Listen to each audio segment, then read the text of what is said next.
Hello guys, I Sonakshi Sharma from Rajasthan School of Law, interning at Law Minds. Today I am presenting a topic that is res judicata under Civil Procedure Code 1908.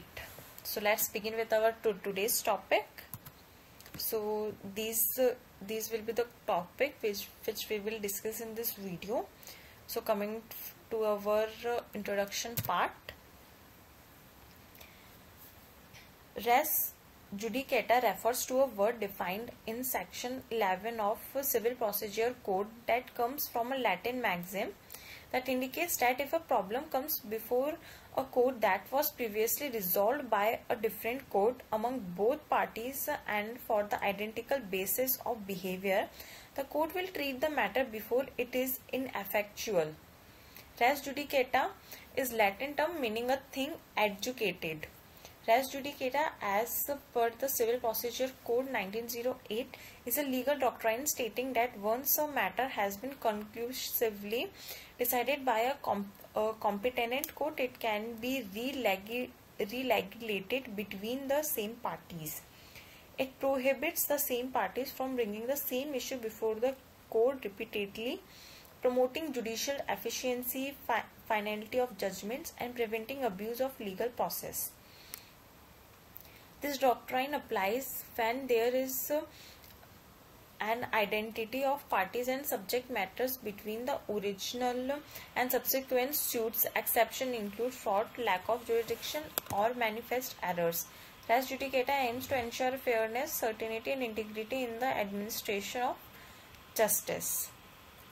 Now, on coming to our next slide, that is what res judicata means. No court shall try any suit or issue in which the matter directly or subsequently in issue has been directly and subsequently in issue in a former suit between the same parties or between parties under whom they are any of them claim litigation under the same title in a court competent to try a subsequent suit or the suit in which such issues has been subsequently raised and has been heard and finally decided by the court. Explanation first. The expression from a former suit shall denote a suit that has been decided before a suit in a question whether or not it is instituted prior thereto. Explanation 2. For this section, the competence of a court shall be determined irrespective of any provision as to a right of appeal from the decision of such court. Explanation 3. The matter above referred to must in the former should have been alleged by one party and either denied or admitted expressly or impliedly by the other. Explanation 4.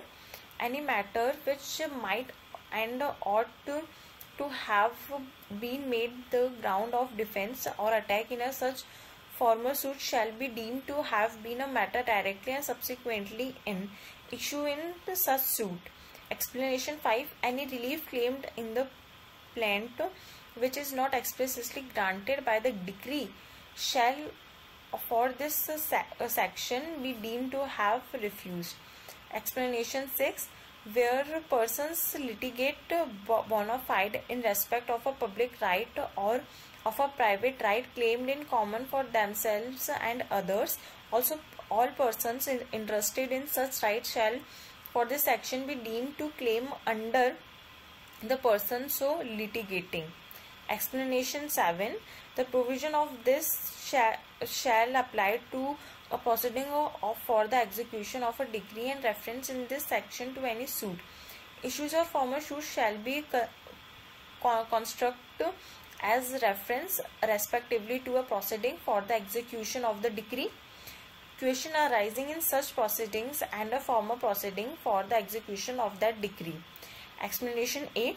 An issue heard and finally decided by a court of limited jurisdiction competent to decide such issues shall operate as res judicata in a subsequent suit, notwithstanding that such court of limited jurisdiction was not competent to try such subsequent suit or the suit in which such issue has been subsequently raised. For example, John and Mark are neighbors who fight about a fence that divides their homes. They take the issue to the court, and the judge decided that the fence belongs to John. A year later, Mark tries to sue John again, claiming ownership of the same fence. However, the judge dismisses the case, citing res judicata. The same party cannot re-litigate the issue as it was previously decided by a court. Mark cannot dispute the fence ownership again now that has been legally resolved. Then there is nature and scope. So first one is finality and conclusiveness. Res judicata embodies the principle of finality in judicial decisions. Once a matter has been conclusively adjudicated by a competent court, it cannot be reopened or relitigated between the same parties. Second is preclusive effect. Res judicata operates to prevent the same parties from litigating the same issues or claims that were already decided in a prior proceeding. It aims to avoid repetitive litigation, conserve judicial resource, and promote judicial efficiency. Third one is binding nature. The doctrine of res judicata binds not only the parties involved in the original lawsuit but also their successor in interest or those claiming under them. This ensures the legal disputes are resolved definitely and cannot be perpetually revisited. Fourth one is essential elements. For res judicata to apply, certain essential elements must be satisfied, including identifier of parties. The parties involved in the subsequent suit must be the same as those in the earlier suit. Second one is identifier of subject matter. The issues or claims raised in the subsequent suit must be identical or substantially the same as those adjudicated in the earlier suit. Fifth one is types. Res judicata can operate in two forms. First one is res judicata as to the issue, when the same issue or claims are raised in both the original and subsequent lawsuits. Second one is res judicata as to the parties, when the parties involved in the subsequent suit are identical to those in the original suit. Sixth one is exception and limitation. While res judicata provides finality to judgments, there are exception and limitation to its application. These may include instances of fraud, lack of jurisdiction, manifest error, or changes in circumstances. Seventh one is legal framework.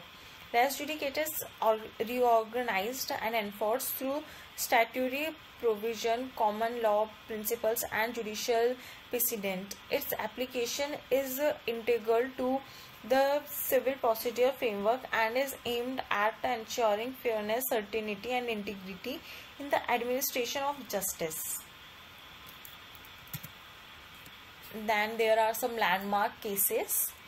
First one is Barbstone versus Derby Borgu, 1972 case. In this case, the Third Circuit Court of Appeals capped the validity of res judicata, which forbids a plaintiff from starting a federal civil rights action against a municipality if equivalent allegation had been dropped in an earlier state court sound. The ruling underlined the importance of finality in litigation and preventing parties from re-litigating previously settled issue. Second one is Henderson versus Henderson, 1843 case. In this case, the English Court of Chancellor developed the idea of cause of action estoppel. It decided that after a case has been resolved by a court having competent authority, it cannot be reopened in further action between the same parties. This case pointed out the idea of finality in litigation and tried to prevent parties from seeking the same matters repeatedly. Third one is Avtar Singh versus Jagjit Singh 1979 case. An uncommon issue emerged in the case of Avtar Singh versus Jagjit Singh. A created a civil complaint and B raised a complaint about the court's arbitration. The objection was upheld and the plaintiff was sent back to plaintiff for presentation.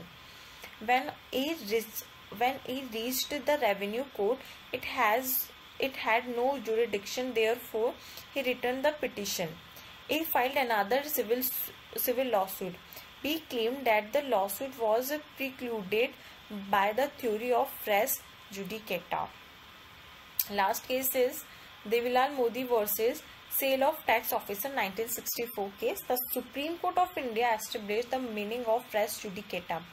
It held that the concept applies not only to issue address in prior action but also to issue that could and ought to have been solved. This seminal case highlighted the need for finality and conclusiveness in decision made by courts. Now concluding our topic with res judicata is a fact that exists in all jurisdictions throughout the globe. The concept of res judicata is now a vital part of the Indian legal system. Section 11 of the Civil Procedure Code of 1908 states that the court can employ res judicata when the defendant thinks the matter was resolved by a prior suit. The concept extends not only to civil courts but also to administrative legislation and other laws in India. The ultimate idea that underlines the res judicata plea is an issue of public policy. The legal concept of res judicata avoids recited judgments and maintains the order side's rights by restricting the plaintiff's capacity to ask for damages from the defendant repeatedly over the same injury. Thank you.